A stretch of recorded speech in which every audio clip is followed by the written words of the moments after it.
County Museum. I know you didn't notice before you came, but you have come to the best county museum in the state of South Carolina. I mean, not even close. I know all of them have unique features, but none of them have what we have.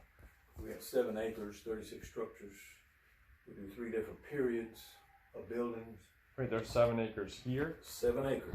Just a little bit on this side, mostly on the other side. Oh, I was gonna say I could see the other street through the way. I wouldn't lie to you. We don't have 7 acres over here. Yeah. Cool. I didn't know there was stuff over there. Oh yeah. All right. This is called the Azealia's house. It's named after Reverend Ernest Azealia above the mountain. He was actually head of the Lutheran Theological Southern Seminary that was located here in parts of the 1830s, 1850s. It was the 3rd major Lutheran seminary in the United States. It was the first one in the South. The first one was in Hartford, New York, 1780s. That one no longer exists today as a seminary. The second one, Gettysburg, Pennsylvania, 1820s. That one still does exist as a seminary. As a matter of fact, it still remains our oldest Lutheran seminary in the United States. This one or? The one in Gettysburg. Okay, and what is a seminary? It's training preachers. Okay. For denominations and stuff. Yeah. Fair enough. Or specifically Lutherans here, because this was a very strongly, and Pennsylvania was the same way, a very strongly settled German and Swiss that spoke German area. People that live in this area today, names like Leaparts and Harmons and Sheeleys and Wingards, they're actually descendant of the people that lived here, that first moved here. The Swiss as early as the 1730s and the Germans 1740s. And actually they recruited the Germans because they knew they were hardy, hard-working type people, so they really wanted them to come in. Yeah. So anyway, he was the head of the seminary that was here for 20-something years, and the house was purchased for he and his wife through the South Carolina Lutheran Synod. And when it left here, it went to neighboring Newberry County, and that's how Newberry College got started. Newberry College actually today is one of the oldest Lutheran-supported schools still in the United States today. The seminary as we know it today is located on North Main Street in Columbia, and it's been there since 1911. So it's actually been there longer than any other place it's ever been. So. All right, look at the mantels above the fireplaces. They made it look like marble, but marble was very expensive, and a lot of people couldn't afford it. Most people probably couldn't afford it. They said, well, let's come up with a way to make it look like marble. So they would take the paint scheme across there, and however they wanted it, they'd take the paint across there, and when the paint was still wet, they'd move feathers across there to make those designs. Really, the further away you stand away from it, the more it does look like marble. Yeah. But it's made of wood. In the next room we go into, you're going to see 2 that are dark colored. Yeah, it definitely doesn't look so good when you. It's a lot more distinct. And the third room we go into, you're going to see a lighter color mantle made of wood. Yeah. And they're all supposed to look like marble. That's cool. Anybody likes quilts? We have one of the largest quilt and coverlet collections in the state of South Carolina. We have close to 300 quilts and about 100 coverlets. And this is one here for what they call the Dutch fork. Now when I say Dutch fork, you're automatically going to say, well, you didn't say anything about folks in the Netherlands settled the area. That's right, they didn't. Deutsch is German. Deutsch. Okay? Yeah. That's why they call it the Dutch fork. And it's parts of Richland, Lexington, and Newberry counties. That's a basket quilt, early 1900s, and just about every one of them we have is hand done. Another good thing about the collection is almost all of them are local. That's good in a way, it's kind of sad in a way. It's kind of sad in a way because if my great-grandmother made a quilt, you better believe I wouldn't be giving it to the museum. Okay? But, you know, people nowadays, I mean, you know, they've got descendants that don't care a thing about keeping them, so, okay, I'm going to give them to the museum. Now, over here next to the door, we have a burn mark. There was fire to the building, and we don't know whether it was an accident or we don't know whether, you know, maybe it was done by Sherman's troops because they were here 3 days and 3 nights before they left to go to Columbia, February 1865. However, fire was put to it. Obviously, it was put out, or we wouldn't be standing here today talking about it. Okay, so I don't know how much of the house was burned, but we've cut out a little section just to let you know it was. Like your shirt, by the way. Thank you. Yeah, I've got a flag that I fly, on POW Remembrance Day. Fly it every year. Did you know that since World War I, 94,000 U.S. military personnel are still unaccounted for? 94,000 since World War I. Wow. It's kind of sad, isn't it? It is sad. Very sad. And that's why the post office flies that POW flag too. Every post office you see will fly it under the U.S. flag. Huh. All right, let's go on. That's a good fact. Yeah. Well, interesting. I'm not good, but No. that's quite the. It's sad, but Yeah, that's. I never there really needs knew. to be remembrances because of it. Right. All right, we have a couple more quilts from the Dutch Fort.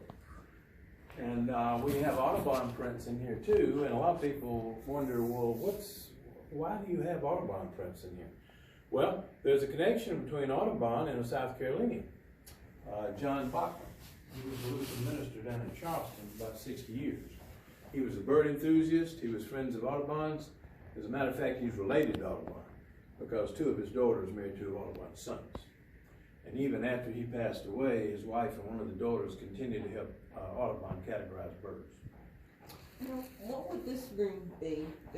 It'd have been two rooms, and really I don't know what it was originally. I can tell you that the one you just came from was probably the parlor originally. Okay. Like a milking parlor? No. Okay, I was Oh, like, wait a no. minute. Oh no. I'm used No, to the like guest parlor. They call it the guest room of the parlor. Yeah. Fair enough. Now they didn't do much milking in there, I don't think. I didn't think so. But anyway, Reverend Azealia, Reverend Bachman, I'm sorry, he also was a scientist. Could have been credited with as many as 30 mammals that he discovered down in the low country in South Carolina that had never been discovered before. So, have you ever heard the term not letting grass grow under your feet? Yes. I guarantee you John Bachman qualified that if anybody did. Because a Lutheran minister for 60 years, a bird enthusiast helping Audubon, and also a scientist, he let no grass grow under his feet, I'll promise you. Professors at the seminary, I mentioned Newberry College a while ago. Reverend Schmelzer is a figure that probably, he was one of the professors here, but he probably had as much to do with starting Newberry College as anyone. Quite familiar with the Schmelzer dorm on the campus in the 60s. It was a freshman girls' dorm. I dated a girl who was a freshman. If I didn't get her back in by 10 o'clock at night, the doors were locked. She'd have been in trouble, but I promise you I'd have been in twice as much trouble. Questions? We've been here since 1970, and in 1970 we were charging adults 50 cents and children 25 cents. As I mentioned to you, it was two rooms in here originally. You'll see up here and down here is where the separation was. And the Leapart family lived in here at the time, and Miss Leapart says, I don't like these two rooms. She said, I want somebody to knock this wall out and give me a large room. That's what she got. That's what we've had ever since. And I know Miss Leapart didn't know how important this would be to us today. But we have people meeting in here all the time, and I'll promise you, just about every meeting they have, we couldn't do it unless it was this large. Well, So thank you, Miss Leapart. Yeah. If you're not from the South, you might not know the answer to this, but we have lots of doors and we have lots of windows. It's very hot in summertime in South Carolina. So you see, the more windows you have, the more doors you have, the more air that flows through. As a matter of fact, if it were doors on this side, it probably was doors parallel over here too. A very nice cross ventilation coming through. A lot of people are curious about these ceilings being so tall. What's the reason for that?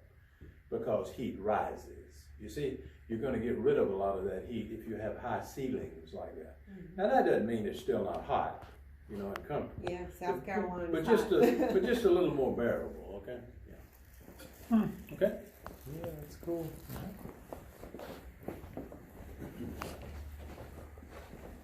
Now the two Audubon prints you see in here, this is the passenger pigeon here, and the great blue heron over there. Those are copies.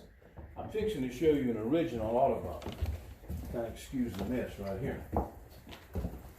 And this is the light color mammal I told you about. Oh, that was pretty. Yeah. Oh, that's beautiful. Beautiful. Now the furniture, a lot of people ask me, does any of it belong to Azealia? No.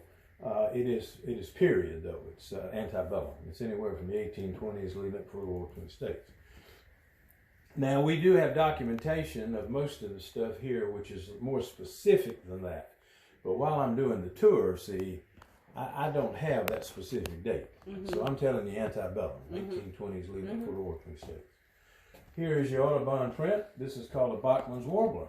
Audubon named 2 birds after John Bachman. One was the Bachman warbler, we believe it could be extinct today, and the other one was the Bachman sparrow. I couldn't give you a dollar figure on that, but all I got to do is tell you it's original Audubon. Okay. Now Audubon had a lot of connections with the South. He was actually born and raised as a young child in Haiti, but Kentucky, Louisiana, South Carolina, I know at least 3 southern states he had connections with, things related to him. So. Questions?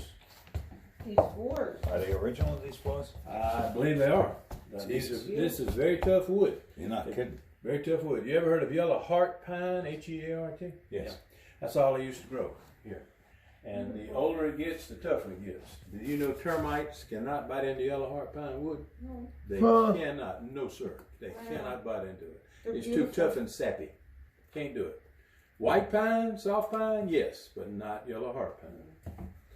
Can you still purchase that pine? You can, but they don't grow it like they used to, and it really takes longer to grow. And people are getting married and want to buy a house or something, and they don't know about that, so they don't have patience enough to wait on that. So they said, I'm going to build it in white pine. Well, that's fine, but it keeps Orkin and Terminex in business. Yeah. Yeah. Keeps the homeowner busy too. It's soft. You gotta keep sanding it down.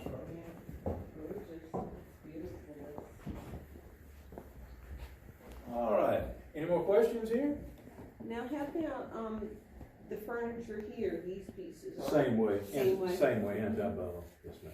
Same Beautiful. way. 1820s lead up to the War between the States. Yes, ma'am. They're beautiful. Yeah. We do cover 3 periods here, which is very unusual. Not many museums do that. We cover the colonial period, which is early to late 1700s. We cover the federal period, which is 1790s on up to 1820. And we cover the antebellum, which is 1820s leading up to the States. What kind of population was in the Lexington area at that time? I don't know that I know people have asked me that before, and I ought to have a figure right in my head here, but I really don't. I don't ever remember that. I know it wasn't called Lexington until right before the War between the States. And it's interesting because it was named after, of course, Lexington, Massachusetts, which a lot of towns in the United States are. Yeah. Lexington, Kentucky. Yeah, that's right. Yep. That's right. Like I said, that's interesting, and that we would name it after that, because I'm going to tell you in a minute the reason why I think it's interesting. Let's do this one.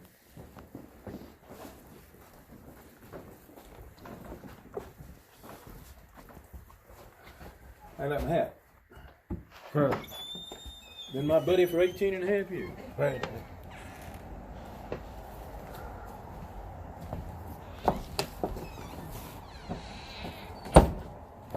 You ever seen one of these? I have Looked like an adjustable bench or table, but I don't know. It is the name that is known far more than anything is called a joggling board. Joggling. It's also called a courting board. You got your boyfriend that sit on one side and girlfriend on the other. We wouldn't have the blocks here. And you're bouncing up and down, and the gravity is going to take you to the middle. Not a lot of television back then. Yeah. That was a type of courting. Can I see what, I've never seen it. Can I look at the... Oh, I thought it was going to be... I was like, really? Is that still a... Because that's intense. That's cool how it hides like that. That's pretty nice. Yeah, well, I've never seen originally one it was like that. skeleton keys, probably. Yeah. I've never seen a fixture like that. But anyway, it's that's another use. Well, children probably played on it too. Another use: take your board, put it up on the top rung, have yourself a picnic, put your food up there, and it keeps your animals away. A multi-purpose joggling board. You want to guess where it was first made in the United States? What state? Pennsylvania? South Carolina. Oh. Now, Charleston will claim it made the first one. There's a lot of firsts in Charleston. But I promise you, this isn't one of them. Sumter County, South Carolina, 1803. How about that? Wow. Okay. Okay. Do you have any idea how important tourism is to South Carolina? I'm going to say it's very important. Very, very, very important. Before this virus hit, it was a $45 billion industry. Charleston alone, getting the cruise ships down there now like they're doing, draws almost 50 million visitors a year. Wow. I guarantee you, we really depend on tourism in this state. We love it. There's only 3 states that draw more tourists than we do. Can you name those 3 states? Florida, That's one. New York. No, New York is not one. Now, I'm not California. sure where New York falls. I just know they're not the top 5. California. Yes, Florida and California. And there's a third one. There's a third. Before South Carolina. Colorado's actually 5th behind us. After that, I don't know. Texas. No. I'll give you a hint. It's toward the western part of the continental United States, not on the west coast. Arizona. You're close. You're close. New Mexico. I mean, where is it? Nevada, the gambling. Oh, duh. I didn't even think of That that. is, Las that is the only 3 states that draw more tourists than South Carolina. And that surprises most people. So do you think that the cruise ships is the most attracting thing here? Because you mentioned that earlier. Well, with it 50 does add million. to it because, see, for a long time, the cruise ships didn't come into South Carolina, didn't come into the harbor. But now they are. So Right. it makes a difference. Have you ever been to Charleston? No. You gotta go. You got to go Gotta to go. Charleston. If If you you're like, here, how- you gotta if go. you far is like that from history, here? About it's only 2 2 hours. hours. It's only 2 Okay. hours. You got to go to Charleston. Is it towards Florida? Or the other way? Is it what? Is it towards Florida or the other way? No, no, It's- they're going. no, they're it's going, not like east Interstate right now. 26. Like, Okay.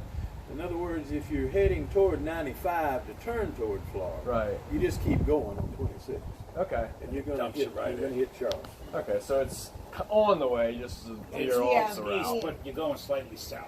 Yeah, I'm not on a time frame. I just Yeah, I didn't want to backtrack the whole. It's a lot Well, of I just fun. got It's into a this. beautiful Well, town. like I said, it's not. Lot of fun. It's 2 hours at the most. I mean, you know, Oh, yeah. and it's worth every minute of it. I guarantee you that. A lot of Fair enough. fun, a lot It's of a very history. unique- It's a We've very been there a unique few place. times. It's gorgeous. Okay. Matter of fact, I mentioned first in South Carolina, in Charleston. I told him about this. I said we had more battles and skirmishes than any other colony, and he looked at me like I was nuts. He said, "Oh no," he says, "it started in Massachusetts. We had to have more battles and skirmishes." I said, "No, you didn't." Well, about 5 years ago, he wrote me. He said, "Boy, I want to come down and visit you guys. Glad to have you anytime." But I said, if the reason you're coming down here is to prove me wrong, I said, you're wasting your time. He came down here and I showed him sights and everything, you know, and he said, I apologize. He said, I had no idea. I had no idea. It's true. Now, a lot of sand in the middle of it. As a matter of fact, they call it the sand hills. Got any idea why the sand's here? The beach. Yes, sir. Many years ago, the Atlantic Ocean was right here, guys. Oh. That's right. That part of the That's beach. right. Now, now that you can go around. Underwater. Now that So you can this go- is not brought in. No, that's natural. That's cool. No. I was wondering. Now, What not that you was. can go around and find a lot of large shells anymore, but believe it or not, you can still find some small shells. Wow, Yeah. that's pretty cool. You're telling me so the water receded all the way to the coast? Yeah. Holy I don't know how far. I don't know how Is far. all states I here? mean, I know it. I don't know I how did far it read went. that. I don't I know how did. far it went inland, but the Atlantic Ocean was right here at one time. Damn. Yeah, that's I did read that one time. wow. Now, across the road, we see a two-story White House. These houses both go back to about 1840. Now, the reason I'm mentioning that is this. I mentioned a while ago about General Sherman's troops coming through here, February 1865. They spent 3 days and 3 nights here before they left to go to Columbia. There was a lot of stuff burned. There was a church burned, there was a courthouse burned, there were other buildings burned. If you see buildings such as this that go back that far, that are still on their original site, we are very lucky they weren't burned. Okay? Now, we do know one thing, that Sherman, he was a very staunch Mason, and he told some of the leaders and troops, he says, now, don't let these troops burn buildings that have Masonic symbols on them, or if you know there's a connection between a Mason, don't let them do it. So we know there were quite a few spared because of that. Huh. Now, we're not going to let you in this building because it's not furnished, but I am going to give you a little history of it in a minute. We're going to take both of these down here across from each other. You were looking at a one-room wooden schoolhouse that's over 200 years old, guys. And generally, 200-year-old schoolhouses are still made of brick or stone maybe, but very few of them made of wood. The reason it's still standing, it's made of yellow heart. You see the yellow streaks here on the side? That's right, it's tough. If you nail in it, if you saw into it, you're going to get the job done, but you're going to work 3 times harder doing it, I'll promise. Wow. The roof has been redone 2 times. I've never heard of pine being a desired wood It's until now. Yes, you do. Part pine. But let me tell you the downside to that.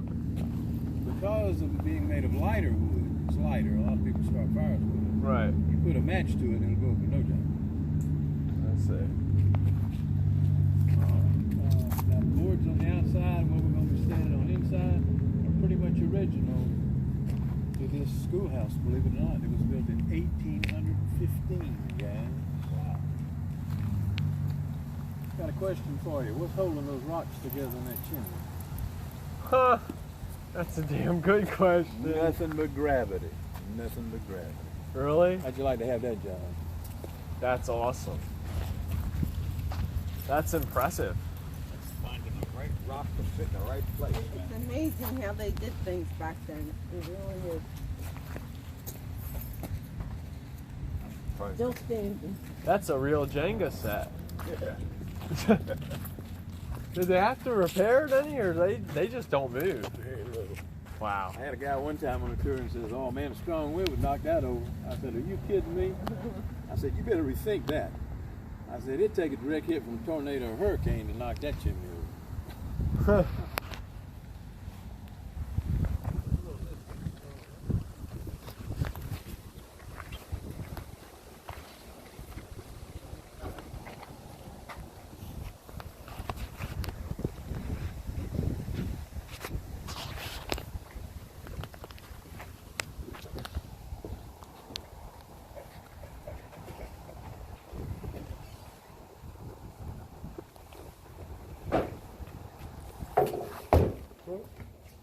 As you notice, the German, Guten Morgen, Guten Tag, Guten Abend, probably in the early days, all was spoken was German in the churches and schools.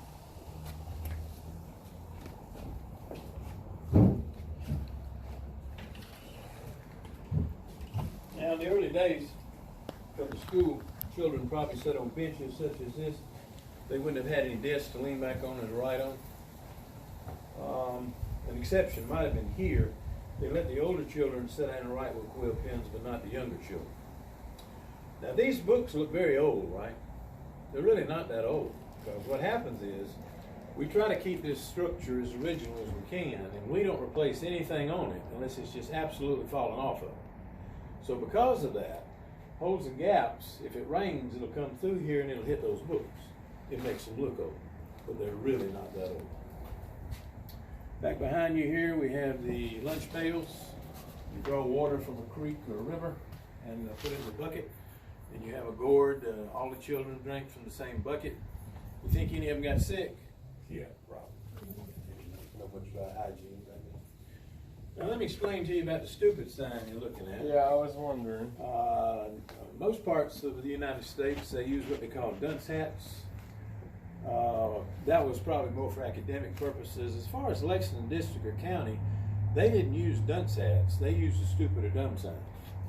If the teacher, the student was misbehaving, the teacher would say, get up on that stool, and you're going to sit there for 10 to 15 minutes, and I'm going to put a stupid or dumb sign around your neck. Now, I know if you do that today, you're going to get sued in a minute. But you know what? It worked.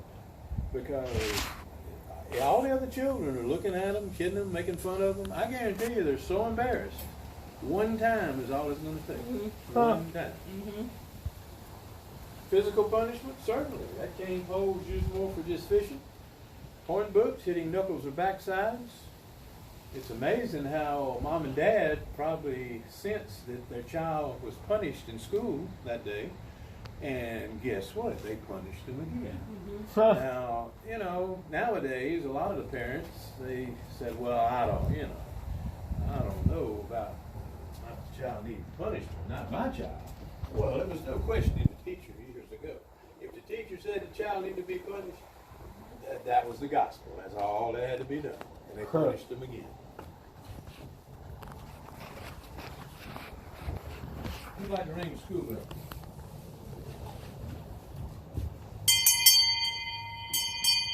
You can hear that from ways off, can't you? Yeah. All right, you notice the hornet's nest up here? We have other things. Children live around nature. They have like a show and tell. Maybe turtle shells or the wasp nest. In the South especially, people love their possum and raccoon. This is a possum skull. A lot of armadillos coming across now, you know. I was born in Arkansas, that's where my dad's from, and all we saw when we go out and visit relatives in Arkansas were armadillos. Actually, you see as many more of them now this hit than anything. You know what we call an armadillo today? It's called possum on a half shell.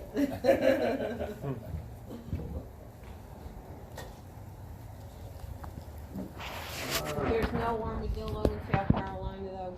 Ma'am? No armadillo in South Carolina. They're all over the place. They've come across in the western areas and migrated over. The coyotes the same way. Yeah, coyotes and armadillos have both migrated. There's tons of them in the state. See if you can guess what this is. Oh, bat. No? It's a cat. No? Fox, man. No. I'll give you a hint if you want. Sure. It's an amphibian.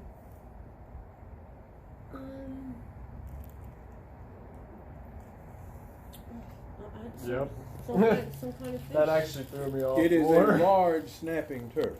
And I guarantee you this rascal ate lots of fish. Yeah. Wow. Let's see.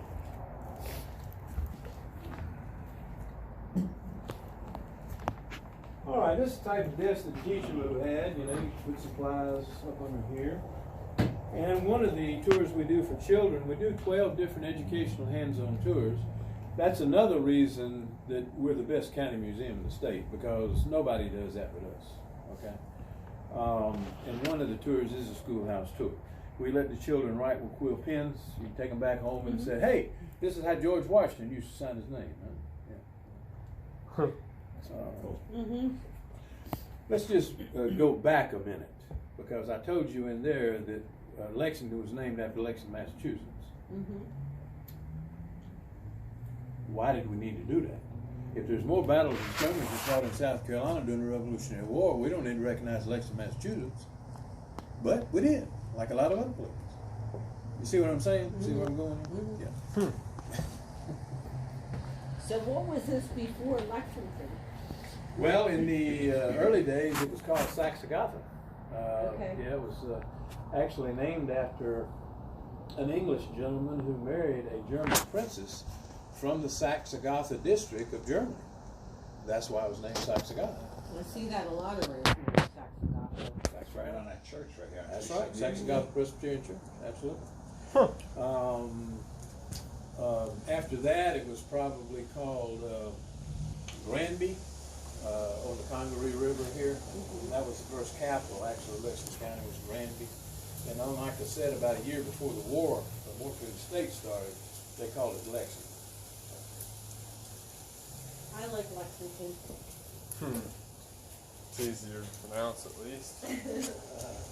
Questions? You like the schoolhouse? Yeah, I like it. Listen, there hasn't been a teacher coming here yet that love the schoolhouse. Whether active or retired, I want that. They love the school. Yeah. 1,600, 1,700 acres awarded to him by the British government. 16 children born between 2 wives, 8 boys and 8 girls. We're sure all of them didn't live to be past childhood. It was pretty high. Now, have you ever heard the term brother fighting brother? Yes. That term probably was more than the war between the states. And you may notice that when I talk about that war, I don't mention Civil War. That really doesn't have anything to do with Southerner, Northerner, indifferent, or anybody.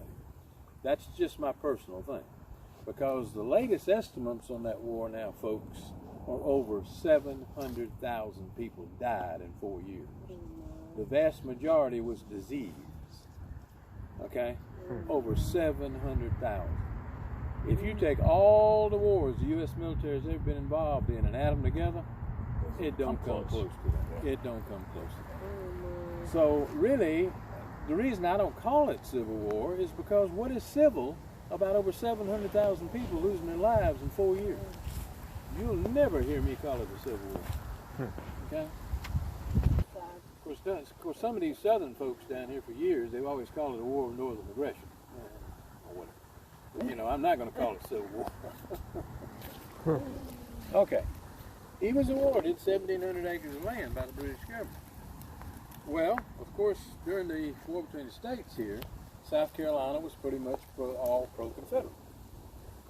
But during the Revolutionary War, they were really divided. Because if a gentleman like this got 1,700 acres from the British government, he was pretty much going to stay loyal to the British government. Thus the term loyalist. Okay? I know I live up in Saluda County, which is the next county up from Lexington County, and we probably had more loyalists up that way than we had rebel forces. Now, when you say 1,700 acres, was that around here or spread out? Was it ever? Okay. Was it ever? As a matter of fact, from city limit to city limit in Lexington, you might as well say all of this was Lawrence Corley property at one time. Wow. 1,700 acres. Wow. You betcha. Nice. All right.